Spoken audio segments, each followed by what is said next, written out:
ये आती रहती है पोस्ट ये तरफ है जी। ओबीसी की सारी जातियों में उपजातियां हैं 203 की। धन्यवाद साहब। साहब अभी डोटासरा जी ने एक बात की थी और वो पते की बात है कि आप ये बताओ कि जो जातियों के प्रतिनिधि बैठे हैं वो अपने समाज को कैसे जोड़ेंगे। साहब हम पहले बसपा में काम करते थे तो जब कांग्रेस ज्वाइन की थी से पिछले चुनाव में पायलट साहब अध्यक्ष थे, ज्वाइन करते ही इन्होंने हमें कहा कि जाके आप बीकानेर संभाग में आपका समाज बहुत बड़ी संख्या में वहां था। हमने खूब कोशिश की, साहब नहीं जुड़े, बसपा के पीछे बीजेपी के पीछे थे। लेकिन जैसे डूंगर राम जी गेदर को सूरतगढ़ से सीट थी, 24 टिकटें हैं बीकानेर संभाग में, 20,000 से वोटों की गिनती शुरू होती है, 50,000 तक है, 80% वोट मिला है। जोधपुर में पहले वोट नहीं देते थे, मदन प्रजापति को टिकट देनी शुरू की, वोट देने लगे।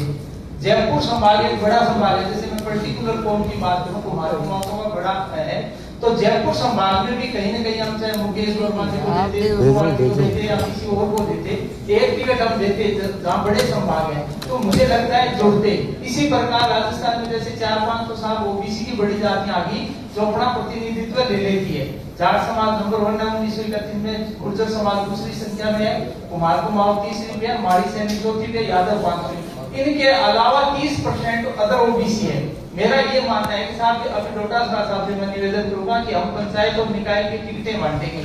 तो कई बार ऐसा होता है साहब मुद्दा तो है सोनी समाज का और टिकट चली जाती है किसी दूसरे को, तो हमें अगर उसको लोकल लेवल पे भी, हम हमारे लेवल पे भी दिल्ली की अध्यक्ष सरकार की बात नहीं करके हम लोकल लेवल पे भी इसको करेंगे तो जातियां कहीं कहीं जुड़ती है ना साहब। हम चाहे मीटिंग में कितनी करते हैं, कितनी विचारधारा की बात कर ले, वो चाहे टिकट छोटी हो बड़ी हो, वो इम्पोर्टेंट होती है। कहीं पंचायत समिति की देती, कहीं वार्ड पार्षद की देती, कहीं जिला परिषद की देती, तो निश्चित रूप से ओबीसी जुड़ेगी। और मोदी से तो 36 को चिंता में थोड़ा मैं आपस में सरकार है एक दूसरे आपने चलो खाने माता की पूरी चिंता मत करो, सामने जाके लड़े, दूसरों लड़े ही बनी, खाते सामने गेंदर साहब